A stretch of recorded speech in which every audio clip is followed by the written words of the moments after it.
The mighty Yung-lo sat on the great throne surrounded by 100 attendants. He was sad, for he could think of no wonderful thing to do for his country. He flirted his silken fan nervously, and snapped his long fingernails in the impatience of despair. "Woe is me!" he cried at last, his sorrow getting the better of his usual calmness. "I have picked up the great capital and moved it from the south to Peking and have built here a mighty city. I have surrounded my city with a wall, even thicker and greater than the famous wall of China. I have constructed in this city scores of temples and palaces. I have had the wise men and scholars compile a great book of wisdom, made up of 23,000 volumes, the largest and most wonderful collection of learning ever gathered together by the hands of men. I have built watchtowers, bridges, and giant monuments, and now, alas, as I approach the end of my days as ruler of the Middle Kingdom, there is nothing more to be done for my people. Better far that I should even now close my tired eyes forever, and mount up on high to be the guest of the dragon, than live on in idleness, giving to my children an example of uselessness and sloth. But, Your Majesty," began one of Yung-lo's most faithful courtiers, named Minglin, falling upon his knees, and knocking his head 3 times on the ground, "if you would only deign to listen to your humble slave, I would dare to suggest a great gift for which the many people of Peking, your children, would rise up and bless you both now and in future generations. Only tell me of such a gift, and I will not only grant it to the imperial city, but as a sign of thanksgiving to you for your sage counsel I will bestow upon you the royal peacock feather." "It is not for one of my small virtues," replied the delighted official, "to wear the feather when others so much wiser are denied it. But if it please your Majesty, remember that in the northern district of the city there has been erected a bell tower which as yet remains empty. The people of the city need a giant bell to sound out the fleeting hours of the day, that they may be urged on to perform their labors, and not be idle. The water clock already marks the hours, but there is no bell to proclaim them to the populace." "A good suggestion in sooth," answered the emperor smiling, "and yet who is there among us that has skill enough in bellcraft to do the task you propose? I am told that to cast a bell worthy of our imperial city requires the genius of a poet, and the skill of an astronomer." "True, most mighty one, and yet permit me to say that Kuan Yu, who so skillfully molded the imperial cannon, can also cast a giant bell. He alone of all your subjects is worthy of the task, for he alone can do it justice." Now the official who proposed the name of Kuan Yu to the emperor had 2 objects in so doing. He wished to quiet the grief of Yung-lo, who was mourning because he had nothing left to do for his people, and, at the same time, to raise Kuan Yu to high rank, for Kuan Yu's only daughter had for several years been betrothed to Minglin's only son, and it would be a great stroke of luck for Minglin if his daughter-in-law's father should come under direct favor of the emperor. "Depend upon it, Kuan Yu can do the work better than any other man within the length and breadth of your empire," continued Minglin, again bowing low 3 times. "Then summon Kuan Yu at once to my presence, that I may confer with him about this important business." In great glee Minglin arose, and backed himself away from the golden throne, for it would have been very improper for him to turn his coat-tails on the Son of Heaven.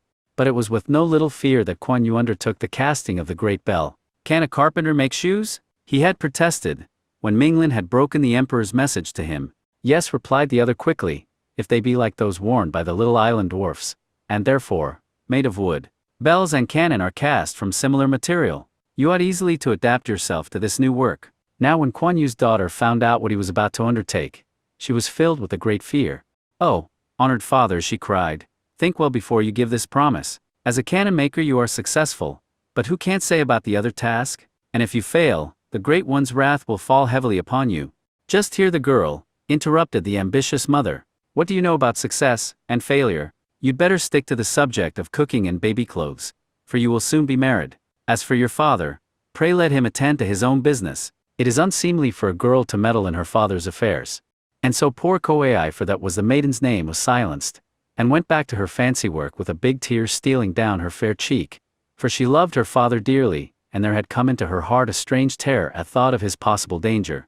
Meanwhile, Kuan Yu was summoned to the Forbidden City, which is in the center of Peking, and in which stands the imperial palace. There he received his instructions from the Son of Heaven. "And remember," said Yung-lo in conclusion, "this bell must be so great that the sound of it will ring out to a distance of 33 miles on every hand. To this end, you should add in proper proportions gold and brass, for they give depth and strength to everything with which they mingle. Furthermore, in order that this giant may not be lacking in the quality of sweetness, you must add silver in due proportion, while the sayings of the sages must be graven on its sides. Now when Kuan Yu had really received his commission from the emperor, he searched the bookstalls of the city to find if possible some ancient descriptions of the best methods used in bell casting. Also he offered generous wages to all who had ever had experience in the great work for which he was preparing. Soon his great foundry was alive with laborers, huge fires were burning, great piles of gold, silver, and other metals were lying here and there, ready to be weighed. Whenever Kuan Yu went out to a public tea house, all of his friends plied him with questions about the great bell. Will it be the largest in the world? Oh no, he would reply, that is not necessary, but it must be the sweetest toned. For we Chinese strive not for size, but for purity, not for greatness, but for virtue. When will it be finished? Only the gods can tell, for I have had little experience, and perhaps I shall fail to mix the metals properly. Every few days the Son of Heaven himself would send an imperial messenger to ask similar questions, for a king is likely to be just as curious as his subjects. But Kuan Yu would always modestly reply that he could not be certain. It was very doubtful when the bell would be ready. At last, however, after consulting an astrologer, Kuan Yu appointed a day for the casting, and then there came another courtier robed in splendid garments, saying that at the proper hour the Great One himself would for the first time cross Kuan Yu's threshold, would come to see the casting of the bell he had ordered for his people. On hearing this, Kuan Yu was sore afraid, for he felt that somehow, in spite of all his reading, in spite of all the advice he had received from well-wishers, there was something lacking in the mixture of the boiling metals that would soon be poured into the giant mold. In short, Kuan Yu was about to discover an important truth that this great world has been thousands of years in learning, namely, that mere reading and advice cannot produce skill, that true skill can come only from years of experience and practice. On the brink of despair, he sent a servant with money to the temple, to pray to the gods for success in his venture. Truly, despair and prayer rhyme in every language. Koei, his daughter, was also afraid when she saw the cloud on her father's brow, for she it was, you remember, who had tried to prevent him from undertaking the emperor's commission. She also went to the temple in company with a faithful old servant, and prayed to heaven. The great day dawned. The emperor and his courtiers were assembled, the former sitting on a platform built for the occasion. 3 attendants waved beautiful hand-painted fans about his imperial brow, for the room was very warm, and a huge block of ice lay melting in a bowl of carved brass, cooling the hot air before it should blow upon the head of the Son of Heaven. Kuan Yu's wife and daughter stood in a corner at the back of the room, peering anxiously towards the cauldron of molten liquid, for well they knew that Kuan Yu's future rank and power depended on the success of this enterprise. Around the wall stood Kuan Yu's friends, and at the windows groups of excited servants strained their necks, trying to catch a glimpse of royalty, and for once afraid to chatter. Kuan Yu himself was hurrying hither and thither, now giving a final order, now gazing anxiously at the empty mold, and again glancing towards the throne to see if his imperial master was showing signs of impatience. At last all was ready. Everyone was waiting breathlessly for the sign from Yung Lo which should start the flowing of the metal. A slight bow of the head, a lifting of the finger, the glowing liquid, hissing with delight at being freed even for a moment from its prison, ran forward faster and faster along the channel that led into the great earthen bed. The bellmaker covered his eyes with his fan, afraid to look at the swiftly flowing stream. Were all his hopes to be suddenly dashed by the failure of the metals to mix and harden properly? A heavy sigh escaped him as at last he looked up at the thing he had created. Something had indeed gone wrong. He knew in the flash of an eye that misfortune had overtaken him. Yes, sure enough, when at last the earthen casting had been broken, even the smallest child could see that the giant bell, instead of being a thing of beauty, was a sorry mass of metals that would not blend. Alas, said Yung Lo, here is indeed a mighty failure, but even in this disappointment I see an object lesson well worthy of consideration, for behold, in yonder elements are all the materials of which this country is made up. There are gold and silver and the baser metals. United in the proper manner they would make a bell so wonderfully beautiful and so pure of tone that the very spirits of the western heavens would pause to look and listen.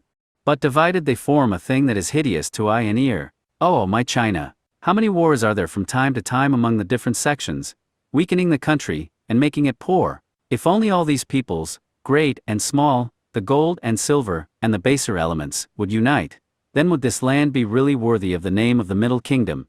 The courtiers all applauded this speech of the great Yung Lo, but Kuan Yu remained on the ground where he had thrown himself, at the feet of his sovereign. Still bowing his head and moaning, he cried out, "Ah, your Majesty, I urged you not to appoint me, and now indeed you see my unfitness. Take my life, I beg you, as a punishment for my failure."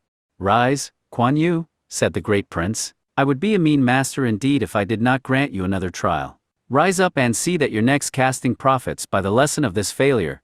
So Kuan Yu arose, for when the king speaks, all men must listen.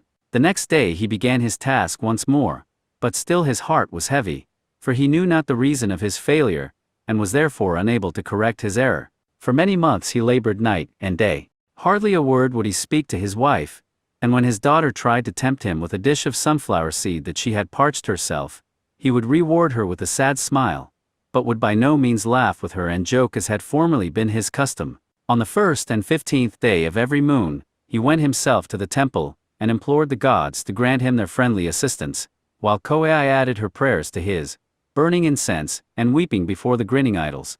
Again the great Yung Lo was seated on the platform in Kuan Yu's foundry, and again his courtiers hovered round him, but this time, as it was winter, they did not flirt the silken fans. The Great One was certain that this casting would be successful. He had been lenient with Kuan Yu on the first occasion, and now at last he and the great city were to profit by that mercy. Again he gave the signal. Once more every neck was craned to see the flowing of the metal. But, alas, when the casing was removed it was seen that the new bell was no better than the first. It was, in fact, a dreadful failure, cracked and ugly, for the gold and silver and the baser elements had again refused to blend into a united whole. With a bitter cry which touched the hearts of all those present, the unhappy Kuan Yu fell upon the floor. This time, he did not bow before his master, for at the sight of the miserable conglomeration of useless metals his courage failed him, and he fainted. When at last he came to, the first sight that met his eyes was the scowling face of Yung Lo. Then he heard, as in a dream, the stern voice of the Son of Heaven. "Unhappy Kuan Yu, can it be that you, upon whom I have ever heaped my favors, have twice betrayed the trust? The first time, I was sorry for you and willing to forget. But now that sorrow has turned into anger, yea, the anger of heaven itself is upon you. Now I bid you mark well my words. A third chance you shall have to cast the bell, but if on that third attempt you fail, then by order of the vermilion pencil both you and Minglin, who recommended you, shall pay the penalty." For a long time after the emperor had departed, Kuan Yu lay on the floor surrounded by his attendants, but chief of all those who tried to restore him was his faithful daughter. For a whole week he wavered between life and death, and then at last there came a turn in his favor. Once more he regained his health. Once more he began his preparations.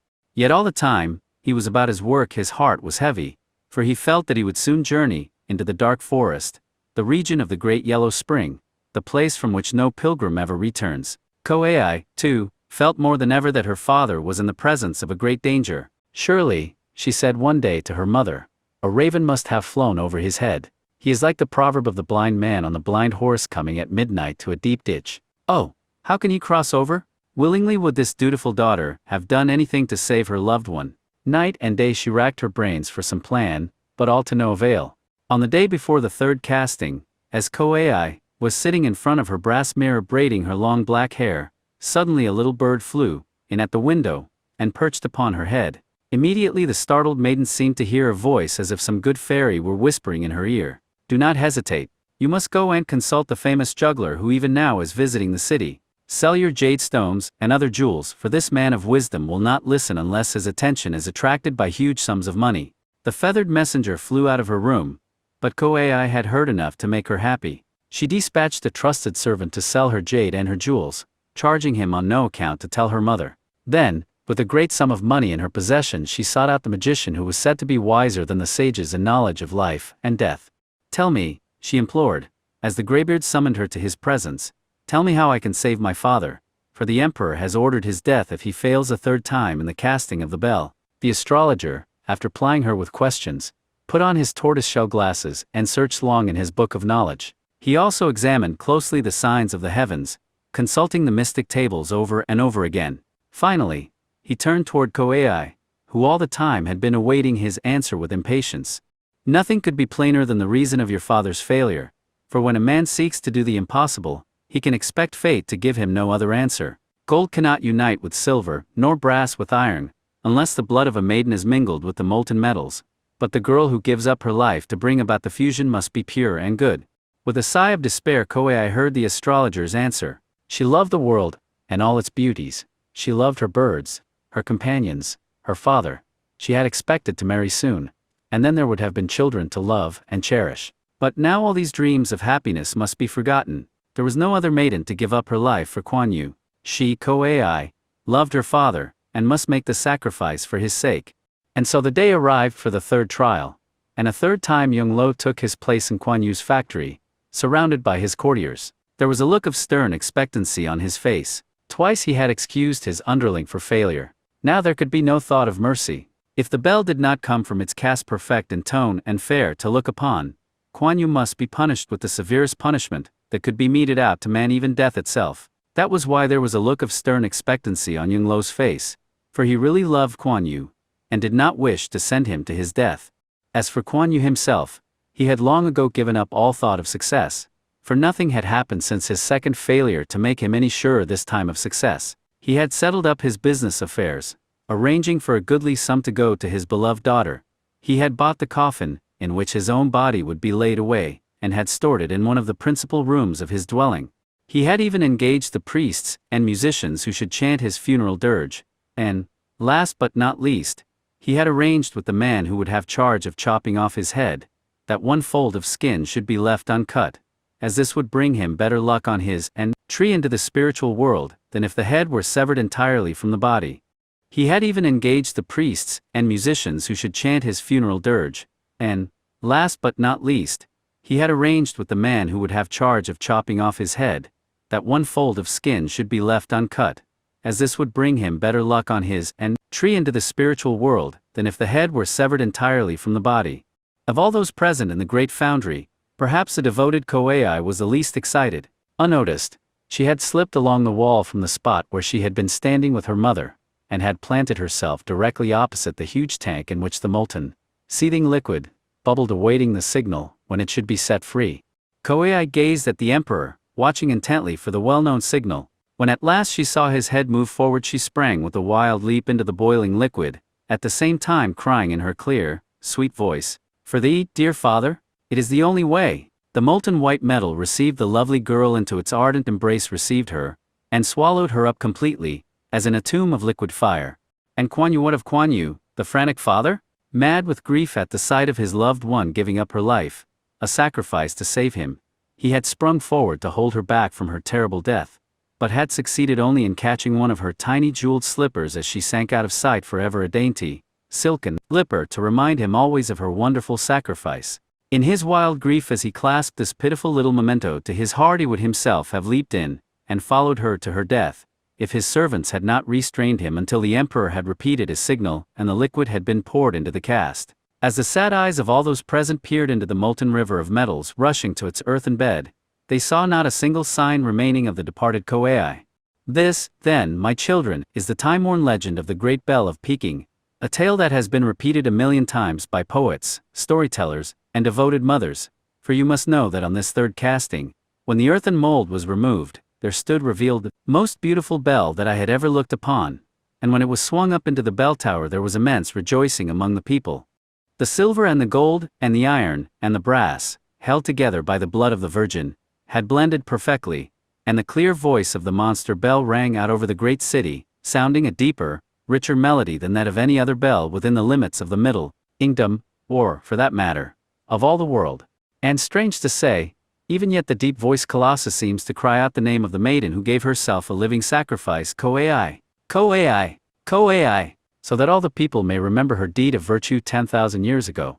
And between the mellow peals of music there often seems to come a plaintive whisper that may be heard only by those standing near. Hsi, the Chinese word for slipper. Alas, say all who hear it, Ko-ai is crying for her slipper. Poor little Ko-ai. And now, my dear children, this tale is almost finished. But there is still one thing you must by no means fail to remember. By order of the emperor, the face of the great bell was graven with precious sayings from the classics, that even in its moments of silence the bell might teach lessons of virtue to the people. "Behold," said Young Lo, as he stood beside the grief-stricken father, "amongst all yonder texts of wisdom, the priceless sayings of our honored sages, there is none that can teach to my children so sweet a lesson of filial love and devotion as that one last act of your devoted daughter. For though she died to save you, her deed will still be sung and extolled by my people when you are passed away, yea, even when the bell itself has crumbled into ruins."